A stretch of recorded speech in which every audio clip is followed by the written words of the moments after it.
What's up, everybody? Welcome back to the vlog. It is Thursday of week 1 of the start of the new fall quarter. Excited about that. And so as I go through my morning routine, I like to just plan and prepare myself for the day. So I fluctuate between 3 different apps that I use. I use Google Calendar, Wunderlist, which is just like a to-do list kind of app where I just use it as like a brain dump where I dump everything that's on my mind or that comes up that I'll need to complete or do later. And then I use the app Todoist to plan and organize all my projects and things that needs to get done. I assign due dates to them, and it just helps me keep organized for keeping on top of everything that I got going on. And so I fluctuate, I go through those apps, I go through Calendar, Wunderlist, Todoist in a day, then I check my emails, see what I got going on today, what needs to get done. I kind of visualize how my day's gonna go with the flow, and then we go and we get to it. All right, so there's something exciting going on here on campus today. They're having the Club Day, which is an event they're putting on where basically all the clubs on campus have booths and whatnot, and then students can come up and learn more about all the clubs and opportunities on campus. So me and Matt, what up, Matt? What's up, y'all? Nice shirt, dude. I like the shirt. Absolutely. Keep the principal alive. Keep the principal alive, baby. So we're with the AMP clubs. We're going to set up, get things rolling, and it should be good. We're going to see a lot of kids. Should be good. Yeah, come check out all the different clubs. A lot here to offer at Life University. Come check out your opportunities. So much opportunity. So get involved, learn, because there's so much going on.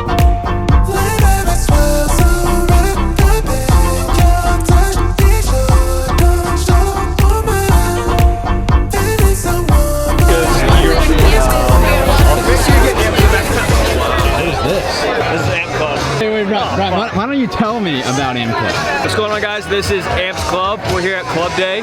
What AMP Club is a mentorship group allowing students to come in from first quarter and learn how to actually run a business, a successful business, and talk to people from the streets and bring them into the office. Most times, even before you're even open.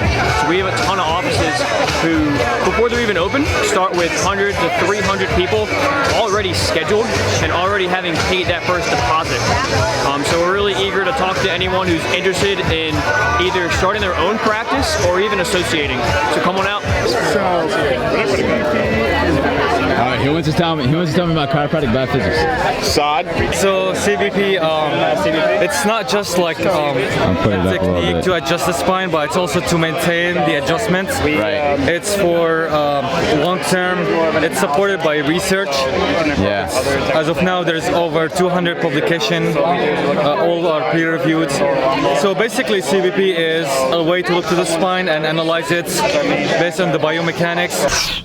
So we are done for classes for the day. It is a little bit after 5 p.m. So before I go home, I am making a pit stop to the Walgreens. You see that behind the tree there. And what I'm doing at Walgreens is I'm picking up my Nervoscope, right? And here we go again, this story about the Nervoscope. For those that don't know, I ended up breaking the Nervoscope, and so I sent it back to the company to get repaired, and then they repaired it, sent it back to me after a couple weeks, and it wasn't working right, so I had to send it back again, and then they fixed it again and sent it back to me, except whenever they sent it back to me the second time, I was gone over break, and so I have to sign for the package, so they couldn't just leave it there, and so we kind of went back and forth with the FedEx, couldn't end up picking it up, and they sent it back to the company, and I felt so bad, because this company's literally shipped it now 3 times to me, priority, and so I gave them a call, and I was just like, look, I'm sorry, just send it again.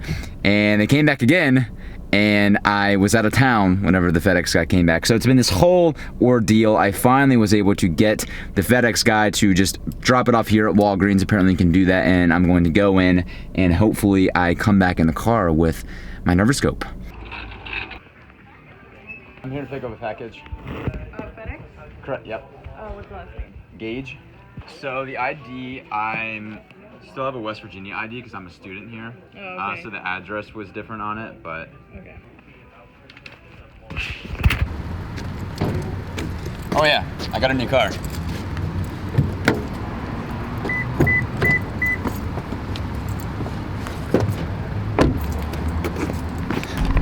Let's see if we have a fully functional nerve scope inside of this box. Hopefully we do. Hopefully we do. Now, whenever I got it the first time, it was working until I went to actually scope, you know, until I actually went and used the scope on a person, then it just wasn't working, which was right after I opened it. It was working, then I went and scoped someone that was in my apartment, and then it stopped working. So, we'll see what happens with this. It's not here.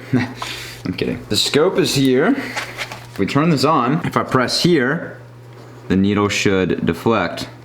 Oh boy.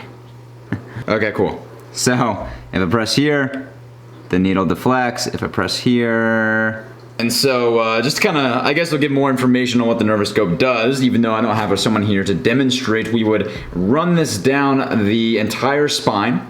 Okay, we can start with the neck. We would widen the probes a little bit because the spinal nerves exiting the area of the cervical spine are a little bit wider. So we lengthen the probes, and then we begin scoping the neck. And so we're looking for a break. A break will be a slight deflection of the needle. It takes a lot of skill, a lot of practice to really understand how to read and use this properly. But once you do, it's an incredible tool to use, and it's pointing to a potential problem area. It doesn't mean that if we get a break on an area of the spine that we're going to adjust that area, but it is showing that, hey, this is an area where we might want to look a little bit deeper into, where we would use additional criteria. And in the Gonset system, that additional criteria would be using our visualization, so we're using static palpation, feeling the area, motioning the area, as well as x-ray and any other additional tools that we can use at our disposal to be able to find the problem, understand what the problem is, and how we're going to correct the problem, fix it, and let the body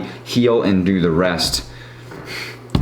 But this is an incredible tool, so yeah, I'm excited to have this baby back.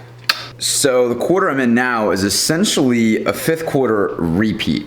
And what I mean by that is it's a lot of the same classes, just the next level. So I'm taking, for example, I'm in Pathology 2, I'm in Scale Radiology B, whereas last quarter was Scale Radiology A and Pathology 1. I'm in Neurological Diagnosis instead of Orthopedic Diagnosis, so we're learning more neurological testing instead of orthopedic testing, kind of combining them together into one.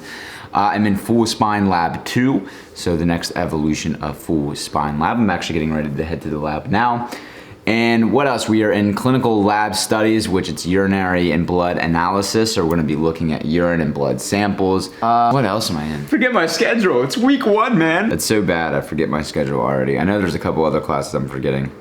Yes, PNS. I'm in the peripheral nervous system. So now we studied CNS, now we're studying PNS, the central nervous system. Now we're studying the next evolution, which is the peripheral nervous system. Pretty much it. And then I'm taking a few additional smaller classes, like a practice development class, which is more like professional development. I'm taking a clinical recording class. We're learning how to take notes with our note-taking system that we're going to be using in our clinic.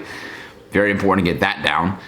And then I'm also taking an online marketing class. And so my goal for this quarter, you know, I've realized this theme where I do very well on my midterms and I'm sitting very well in all my classes for the finals. But then because I'm sitting well in everything, that I tend to kind of take some slack off of myself and I don't necessarily prepare as well as I need to for some of my final exams, and I don't do as well in some of my final exams. So my strategy for this quarter is just to continue what I did to become successful in my midterms all throughout the quarter and to stay consistent all the way to the finish line. And I believe that I'll be in a much better place overall with that. And obviously time management is going to be of the essence this quarter as I'm taking the Gonstead officer exam. And so that just requires me to have to study it literally every single day. And so this weekend, I'm gonna create an official study calendar. So I literally know exactly what I need to be doing every day.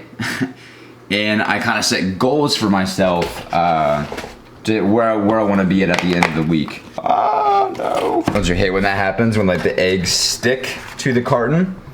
I'm always scared to want to just yank it out because I know that the shell is going to crack and then I'm just going to have egg oozing all over my hand. You see, because it got stuck right there. Oh boy, yep. See what I mean? Oh boy. I'm just going to not. For a ride, shouldn't be this open. Come on now, just swallow your pride. Let love swell so right up in your touch. Yo, So that was a little sliver of what was going on in Gonstead. Club the first club meeting after club day, and man, it just hit me, you know, what an amazing club day it was, right? You know, I was able to get some footage of it.